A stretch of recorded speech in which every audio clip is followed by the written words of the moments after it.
Hello, History 17B Spring Quarter 2024, and welcome to Lecture 2.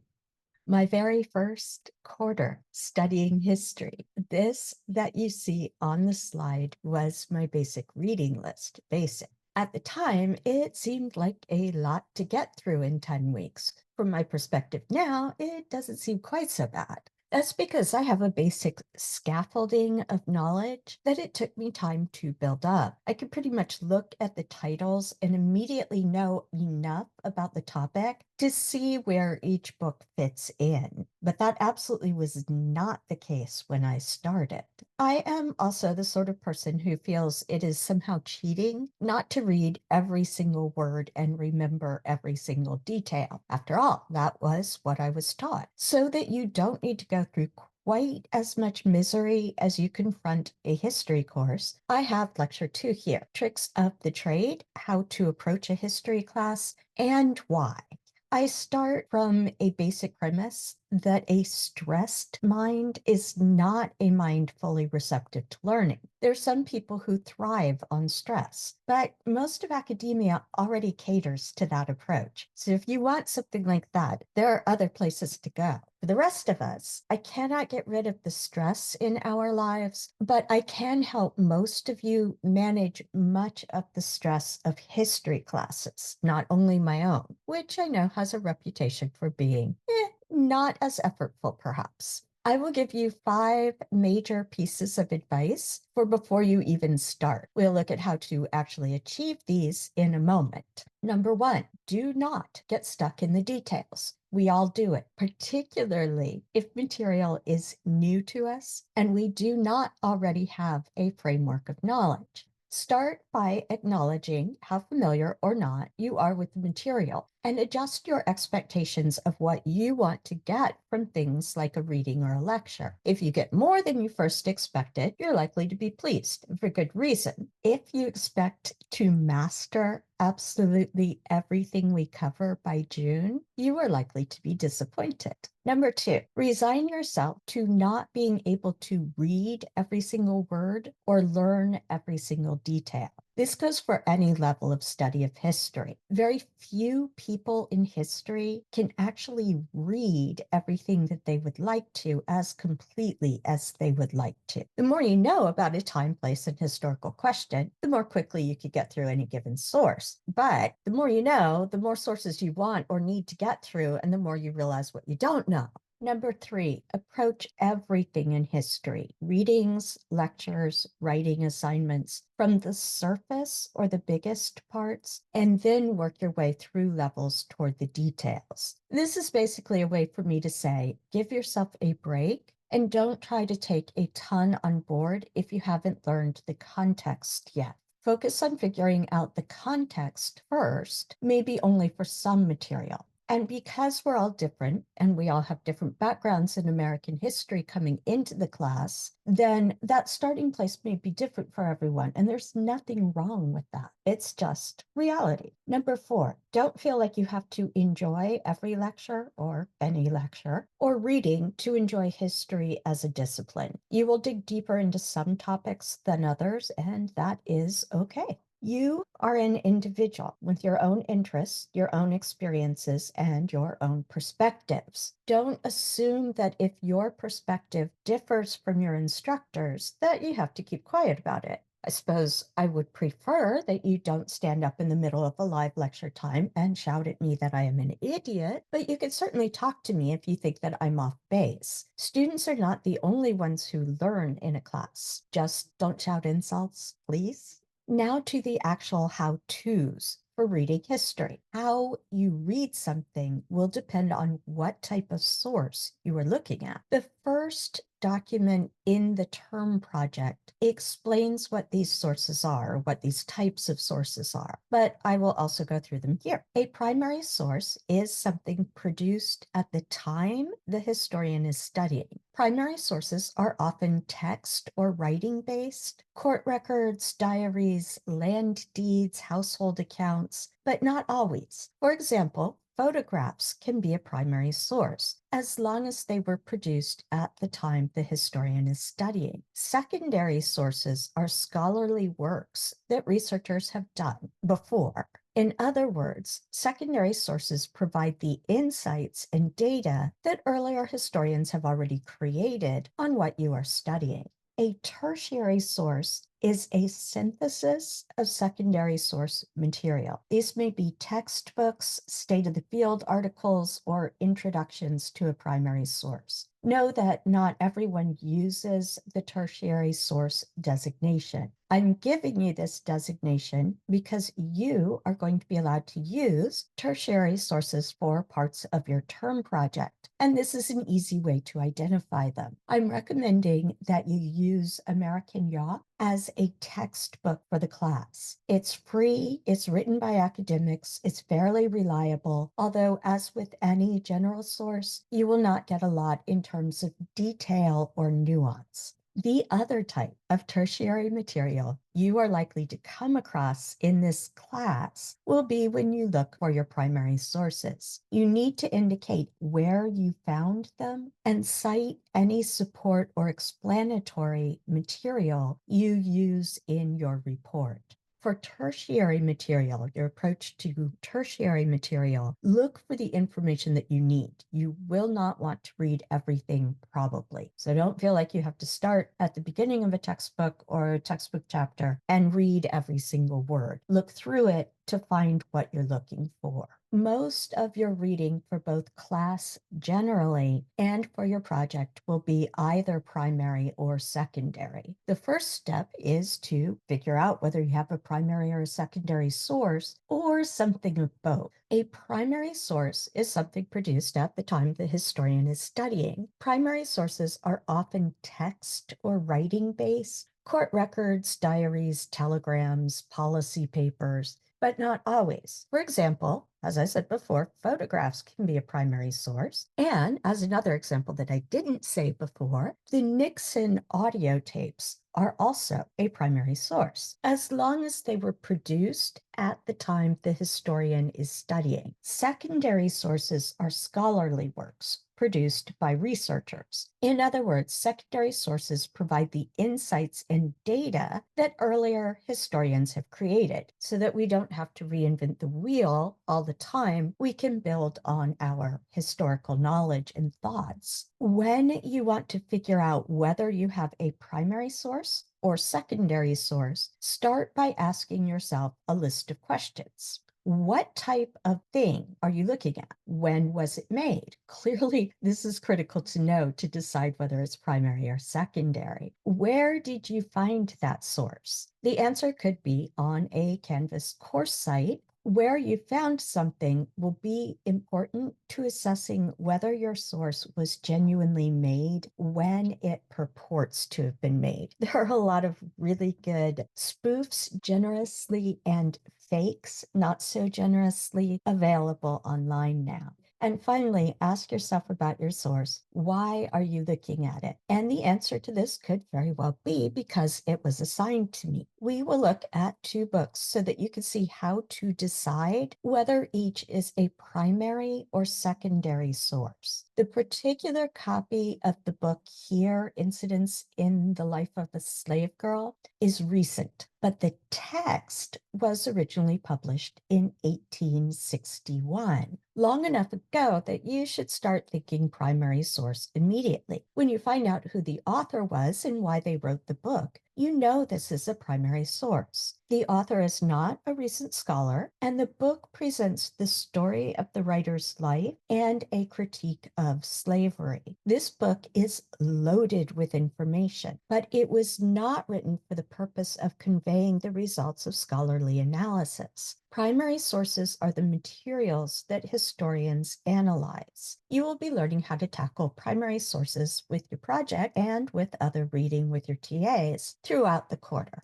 The book on the slide here, right out of California, was published in 2010, so it's fairly recent. The author is an historian and, in fact, is in the history department here at UC Davis. This book examines the past, the 1930s, but it is an analysis of why things happened the way that they did. This work is based on the analysis of both primary and secondary sources. Let's say that you are looking at a secondary source and you know that. What next? Determine what type of secondary source you are looking at. You are most likely to have one of the following: an historical monograph or book, mono, single, graph to write. So a monograph focuses on a single historical question. You may have a chapter from an edited volume, or you may have a paper that appeared in a professional journal. If you have a secondary source, it will never, never, never, never, never be a novel. Novels are work of fiction intended primarily to entertain the reader. Almost all legitimate scholarly works have been peer-reviewed. We do not get to publish whatever we want. Publishers and editors review work to make certain that it is actually valid work that contributes to the field before any secondary source comes out in print, regardless of its form.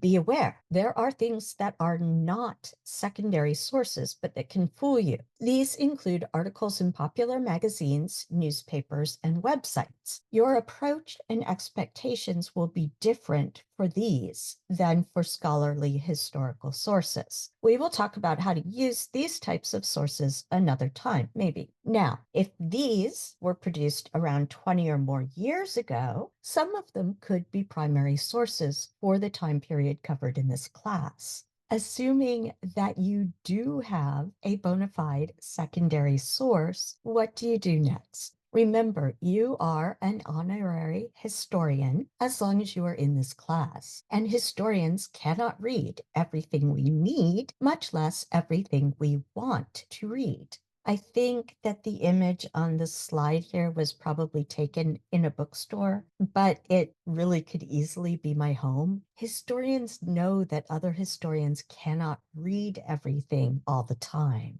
Historical works, whether monograph, chapter, or paper, are constructed with the idea that the reader is going to gut the text. What exactly is gutting? It is not the same thing as skimming or scanning a reading. For this next part, just go with me here. This analogy is ridiculous, but I have found that the ridiculousness makes it easier to remember the process. I'm going to spend some time on gutting because it will make your life in history classes both more pleasant and more efficient. Gutting, regardless of the length of the text, a secondary historical source is a fish. Step A in gutting secondary sources in history is to look at your fish. Don't ignore titles. They can be quite informative. Who wrote the book or chapter or article that you have? What is their scholarly affiliation? Are they trained in history or another academic field? When did they write the book or paper or chapter? The gutting method is the same, so I'm likely to just use book from here on. How long ago was your text written relative to the time that you were reading it? There are always at least 3 levels of historical context to keep in mind for a secondary source. The historical context being analyzed, the historical context in which the text was written, the writers and scholars' historical context, and our own historical context. We will be revisiting that last one throughout the course. It is critical, especially for time periods leading into our own, like the time periods in this class, to remember that the historical context is not the same as our own. It may be recent, it has almost certainly shaped our world now to some degree, but it is not our world now. Back to gutting your source. Step B, scale your fish. Look at the table of contents if you have a book. These will tell you more than page numbers, Read the names of the chapters. Is the book primarily organized chronologically, meaning by time, or thematically, meaning by analytical basis? Just looking at the table of contents, you will be able to see how the author has organized their book and the type of story they are going to tell. This also works for papers. Look at section headings if the paper has them. Early hint, this also works for my class and each of my lectures. Cut off the head of your fish. Read the beginning or introduction of your text. Sometimes, like on the slide here, it is already labeled for you. Otherwise, it is usually the first chapter for a book or the first paragraphs of a paper. Once you have read the introduction, you should know the when, where, who, what that the book will examine, and you should have at least some idea of the why question the author will be answering with their text.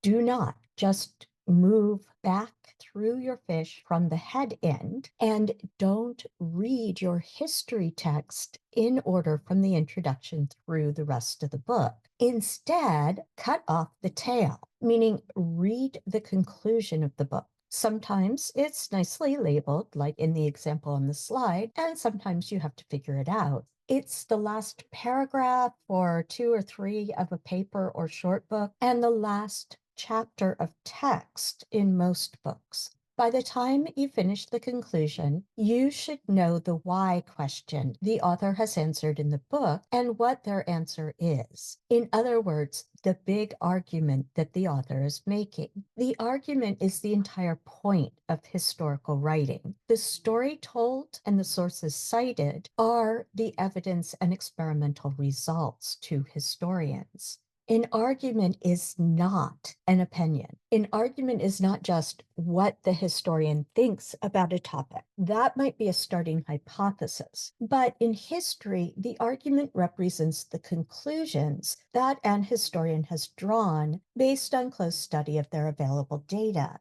Going back to stage D, cutting the tail off your fish, for some texts, you will only ever gut them to this stage. If you want to go to an author's talk, but you don't have time to read their entire book, the talk is in an hour and you've only just gotten the book, getting this far is enough to orient you for the talk. Assuming that you are moving on, though, remove the viscera from your fish. Viscera are internal organs, or appropriately here, the guts. For a book, removing the viscera means doing a mini gut of each chapter or section. Read the chapter and section titles, topic sentences, those are the first sentences or two of every paragraph, and the first and last paragraphs of each chapter or section. This gives you the how the historian has backed up their conclusions. The author anticipates the questions an informed reader is likely to ask before that reader will be convinced by the main argument. This step lets you figure out the lines of logic and reasoning that the author is using in answering those questions. The process of gutting is not the same as skimming or scanning. In gutting, you do want to pause and think as you work through the text. You're not in a race to the end. And you do want to read some parts in depth. Once you get to this step, the guts or viscera step, you know enough about the text to find material for a paper or discussion question quickly and efficiently. If a text is extremely important to your research interests, you may take your fish apart more thoroughly. You will want to cut out the fillets, meaning figure out what type of evidence the scholar is using. For historians, evidence is drawn from a mix of primary and secondary sources. You will need to consider what the type of sources used can tell you about how your scholar will go about proving their points to support their argument. For people new to history, footnotes, I've enlarged the footnote here, can seem like a bizarre vestige of outdated historical presentation. But For historians, the footnotes are our materials and methods section. They can lead us to other secondary sources or to new archives new to us that could be incredibly useful. You will sometimes encounter endnotes. Endnotes are the same as footnotes, but they are put at the end of a paper, chapter, or book instead of the bottom or the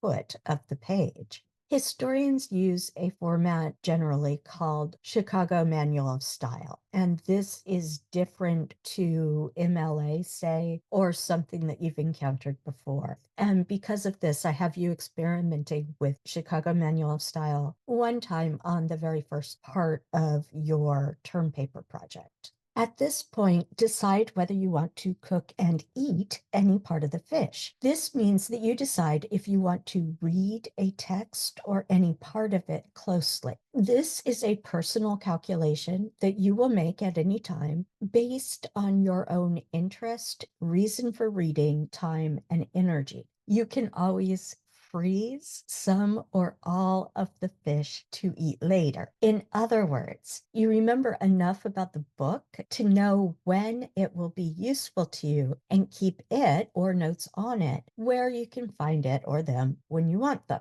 Dead tree books you've put on shelves or stacked on your floor, as some of us do, and electronic material archived with notes will allow you to find what you need a year or more later. You cannot remember everything in every book, but you can remember which book or paper had that information or argument that would be really useful to you right now. If you are still going with your text, cook, eat, and enjoy. Read what interests you the most or what will help you answer a question. Read that part more closely. Dig into those details that I made you skip over before. If you follow the basic rules and order of preparing a fish, you will enjoy it much more than if you try to drop it whole and raw into your mouth, especially if it's a big fish. If you follow the basic rules for reading history, you will enjoy history classes far more than if you try to read every word of every text from beginning to end.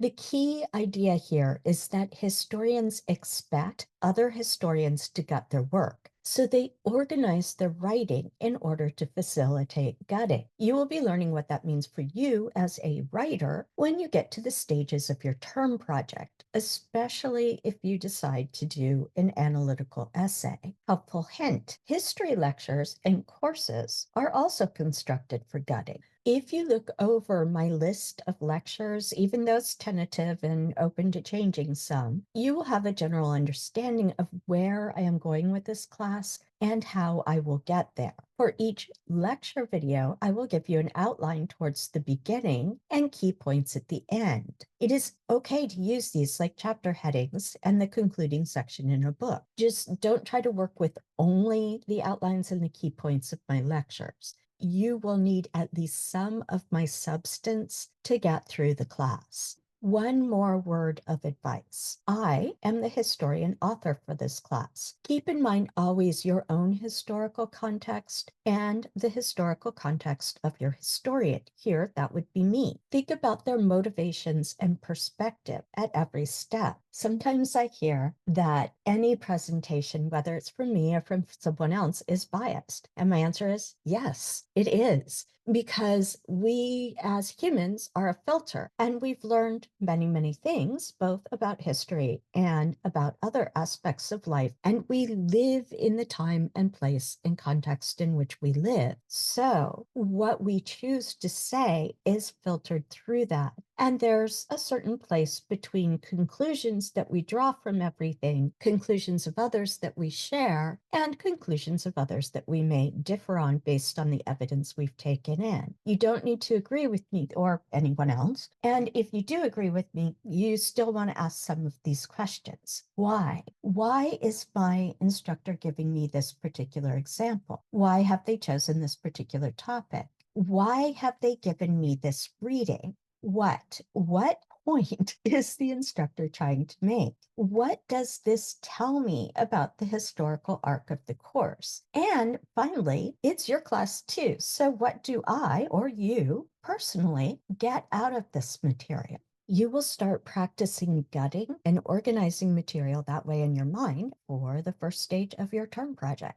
Even if you only make it to the gutting stage D, cutting off the tail, you will at least know what a text is about. You will also know where to find information quickly for discussions, papers, and questions. Knowing the basic historical context being studied and understanding the historian's argument is far more important than details of evidence for you at this stage. All of the material on the slide here is included in the directions and materials for stage A. You can access this through the homepage, term project module, or through files. I've given you a chapter to deconstruct, which will also give you an idea about the history leading into our class. I've given you written directions and I've given you a template. Make sure that you look over both of these carefully and that you refer back to them before you turn in your assignment.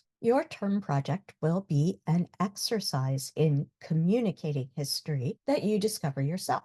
You will have a choice of styles to use when presenting what you learned in your project this quarter. Regardless of the form of presentation that you choose, you will want to make a point about what you've learned, not just give your audience a lot of data for no clear reason. For that, whether you choose to do an analytical essay or something geared to a more general audience, you should look at the first few sections, at least, of my writing guide under files. The basic skeleton of your writing will be the same regardless of your presentation format. The bells and whistles of your presentation will depend on the audience that you want to reach. For a general audience in pop culture package for Module A, which is under Module A on the homepage, I've given you some examples of YouTube history videos. We do not all react the same way to the same style. So as you watch these, don't just think about the information in them, but also the structure and presentation of each, what works for you and what doesn't. This will be your project, and you will want to communicate in a way that is both comfortable for you and accessible to the audience that you want to reach. Key points for Lecture 2.